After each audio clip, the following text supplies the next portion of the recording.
Alhamdulillah. Alhamdulillahilladzi anzala sakinata fi qulubil mu'minin liyazdadu imanan ma'a imanihim. Asyhadu an la ilaha illallah wahdahu la syarikalah wa asyhadu anna Muhammadan abduhu wa rasuluh. Allahumma salli wa sallim wa barik ala sayyidina Muhammad wa ala alihi wa sahbihi ajma'in. Amma ba'du, fa ya ibadallah, inni usikum wa iyaya bittaqwallah faqad fazal muttaqun.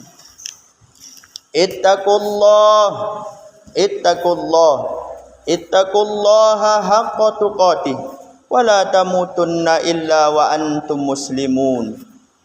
Summa qala Allah Ta'ala fil Qur'anil Karim, a'udzu billahi minasy syaithanir rajim. Bismillahirrahmanirrahim.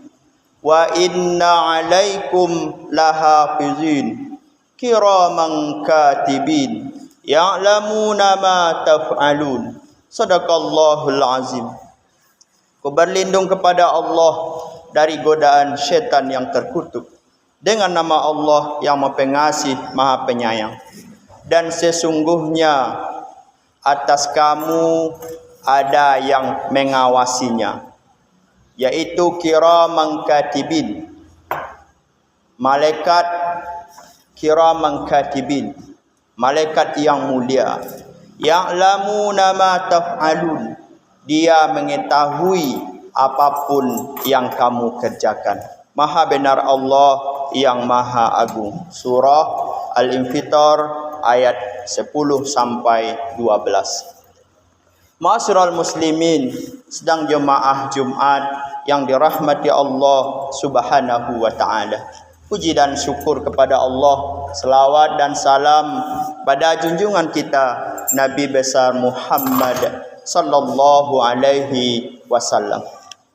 Ma'asyiral muslimin, sedang jemaah Jumat yang dirahmati Allah Subhanahu wa taala. Pada kesempatan ini, sebagai khutbah kita adalah kita dasarkan surah Al-Infitar tadi, dan kita rujuk dari kitab Nasaihul Ibad karangan Syekh Nawawi Al-Bantani. Dalamnya disebutkan hendaknya seorang mukmin memiliki 6 ketakutan. Ma'asyiral muslimin yang dirahmati Allah, barangkali dalam hidup ini kita sering takut hari hujan nggak ada penghasilan, takut anak nakal, gimana cara mengatasinya, takut segala macam dalam urusan dunia. Tetapi sesungguhnya kaum muslimin, yang mesti ditakutkan secara hakiki itu adalah seorang mukmin memiliki 6 ketakutan. Kalau takut yang tadi itu urusan perkara dunia, ada solusi-solusinya kalau kita memahami 6 hal ini. Ma'asyiral muslimin yang dirahmati Allah, yang pertama adalah yaitu seorang mukmin takut kepada Allah apabila dia mencabut iman dari dirinya pada saat sakratul maut. Hendaknya seorang mukmin itu takut kepada Allah apabila Allah mencabut iman dari dirinya pada saat sakratul maut. Ma'asyiral muslimin yang dirahmati Allah, di dalam hidup ini memang berbagai persoalan-persoalan yang kita hadapi. Kadangkala persoalan itu menyebabkan iman kita lemah, menyebabkan iman kita hilang. Belum lagi persoalan rumah tangga, persoalan ekonomi, persoalan anak, persoalan-persoalan lain, sehingga ketika tidak kuat kita menghadapi hal tersebut, dan tidak yakin kepada Allah, dengan segala persoalan-persoalan itu menyebabkan kita jauh dari Allah, sehingga kita tidak dapat atau tidak mendapatkan sebuah solusi dari sebuah persoalan tersebut. Sehingga akhirnya orang-orang yang banyak memiliki persoalan-persoalan itu, akhirnya iman lemah. Bisa jadi iman itu luntur karena begitu beratnya persoalan. Dibuatlah kesimpulan, kalau seperti ini susahnya hidup,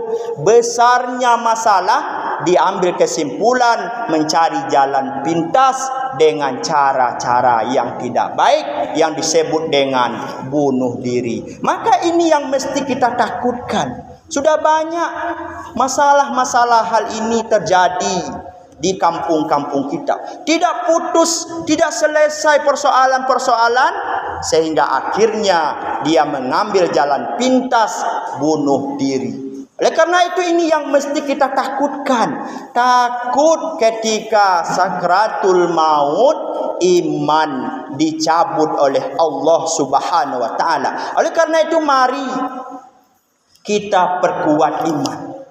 Kita yakin kepada Allah. Tidak ada semua persoalan di muka bumi ini yang tidak ada solusinya, yang tidak ada jalan keluarnya. Cuma kita dituntut untuk berusaha menyelesaikan semua persoalan-persoalan itu, dan yakinlah ketika persoalan itu kita selesaikan dengan yakin kepada Allah Subhanahu wa ta'ala, akhir dari penyelesaian itu, disitulah namanya nanti manisnya sebuah iman. Oh, ternyata ada hikmah di balik apa yang kita terima. Disitulah kita menambah keyakinan kepada Allah Subhanahu wa ta'ala.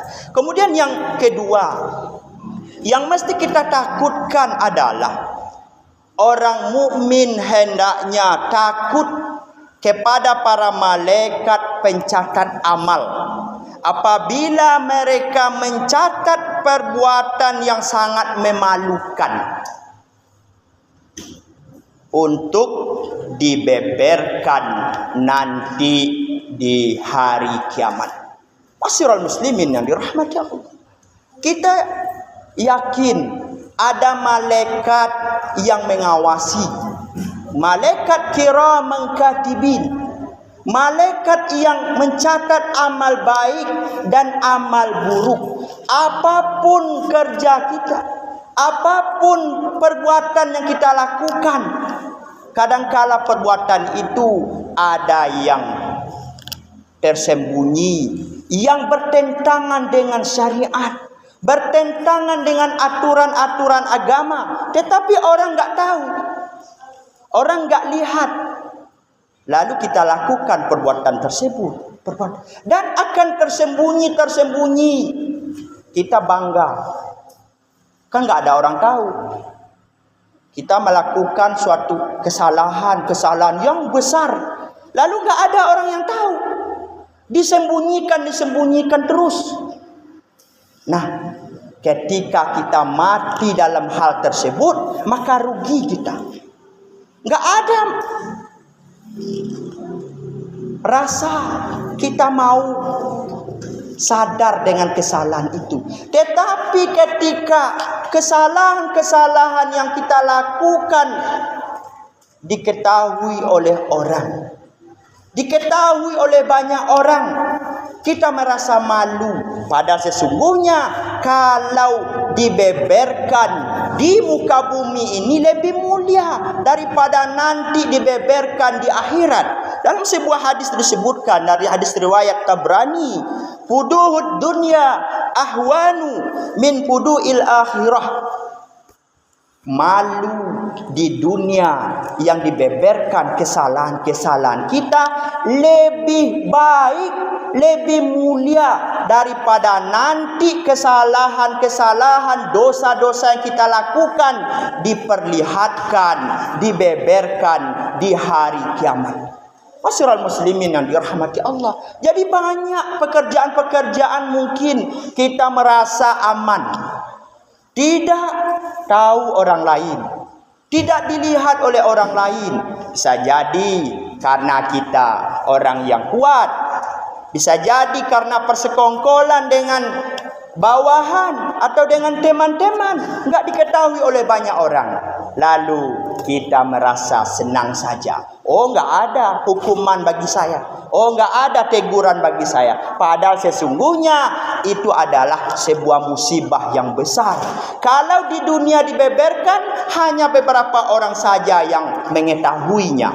Tetapi kalau dibeberkan di akhirat nanti, berapa banyak orang yang mengetahuinya, maka malunya luar biasa. Kalau di dunia dibeberkan kita malu, dengan malu tersebut muncul perasaan kita mau bertaubat, mau merubah, menyesali kesalahan-kesalahan tersebut, sehingga kita bertobat kepada Allah Subhanahu wa taala, maka insya Allah kita termasuk orang yang mulia. Tetapi ketika dosa-dosa yang selama ini tersembunyi, enggak ada orang yang mengetahuinya, kita merasa aman, lalu dijemput oleh Allah. Alangkah sengsaranya kita dibeberkan nanti di hari kiamat. Berapa banyaknya orang waktu itu, semua orang melihat, oh ini kesalahan, ini kesalahan, ini kesalahan. Alangkah malunya kita. Masyarul muslimin sedang jemaah Jumat yang dirahmati Allah.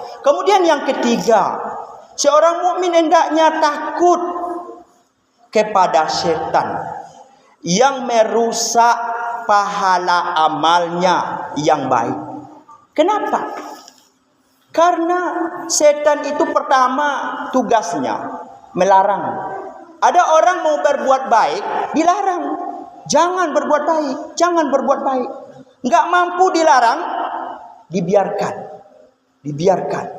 Terus ada dalam hatinya, oh kamu beribadah, dibilang orang soleh. Kamu taat, dibilang oleh orang menjadi orang yang soleh. Kamu rajin berinfak, dermawan, dibilang oleh orang, oh kamu orang dermawan. Maka timbul dalam diri kita perasaan bangga. Dengan perasaan bangga itulah kerja setan untuk menggagalkan amal-amal yang kita lakukan. Jangan merasa ketika amal kita bangga, maka sesungguhnya itu adalah bisikan-bisikan setan. Tetapi semakin banyak orang itu beramal, semakin banyak orang itu bersedekah, maka dia akan semakin rasanya belum seberapa.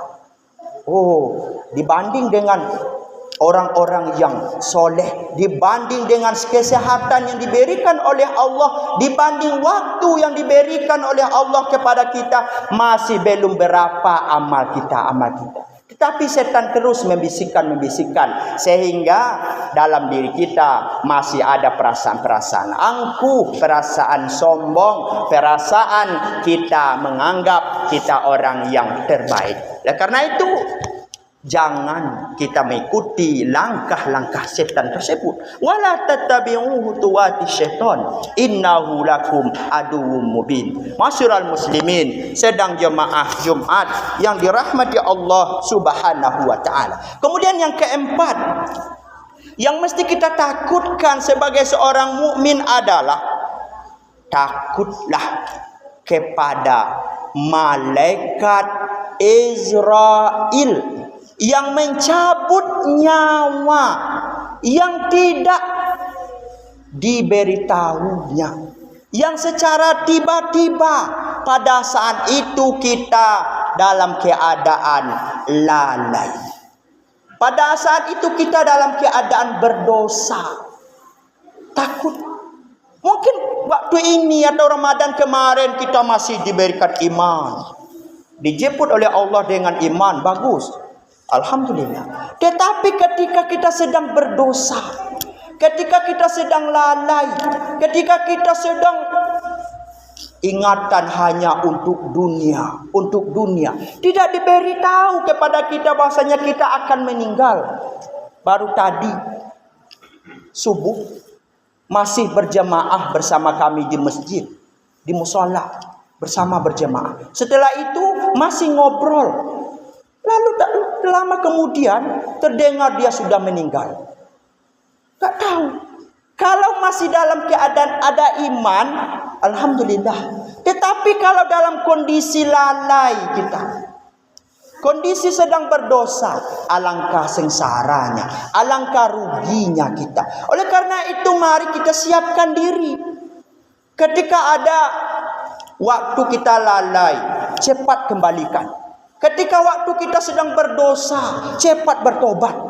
Jangan-jangan dijemput oleh Allah dalam kondisi tersebut. Kan tidak tahu kapan kita akan dijemput, kapan ajal kita. Tidak diberitahu, tetapi tanda-tandanya tetap sudah diberitahu kepada kita. Ada tanda yang secara khusus, tentu orang-orang yang soleh. Ada tanda-tanda secara umum. Tanda secara umum, umur berapa? Batasannya umur berapa? Kalau batasan umur Nabi 63 tahun atau 62 tahun lebih, maka batasan umur kita berapa? Berarti sudah mendekat. Karena kalau dalam sebuah hadis sampaikan umur umat Nabi Muhammad itu kisaran 60 sampai 70 tahun.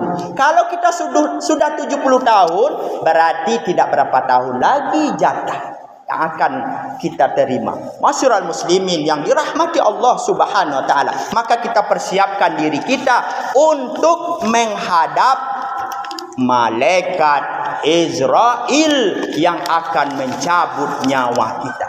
Jangan sampai kita dalam keadaan lalai. Masyarul muslimin yang dirahmati Allah. Kemudian yang kelima, hendaknya kita takut kepada Allah ketika kita merasa senang dengan dunia, tetapi tidak ingat akan akhirat. Ada orang yang senang dunia, ada.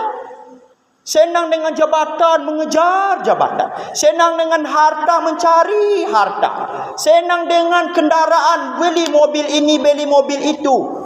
Dan tidak ingat akan kehidupan akhirat. Tidak ingat dengan harta itu untuk akhirat. Tidak ingat dengan kesehatan itu untuk akhirat. Maka takutlah kita pikiran hanya dengan dunia tanpa menghiraukan kehidupan akhirat. Karena dunia adalah sendah gurau permainan. Masyarul muslimin yang dirahmati Allah. Kemudian yang terakhir, yang keenam, yang mesti kita takutkan adalah takut terhadap keluarga yang kita tinggalkan, sedangkan dia tidak taat kepada Allah. Kita mungkin selamat, kita mungkin sudah meninggal, tetapi keluarga yang ditinggalkan, kalau nggak ada satupun yang taat, malahan kita akan dituntut nanti. Istri yang kita tinggalkan, anak yang kita tinggalkan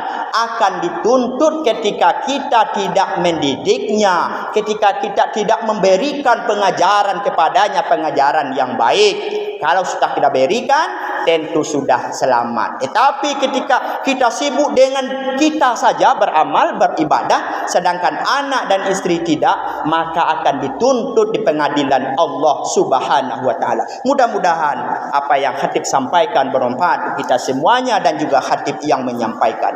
Fa'tabiru ya ulil absar la'allakum turhamun.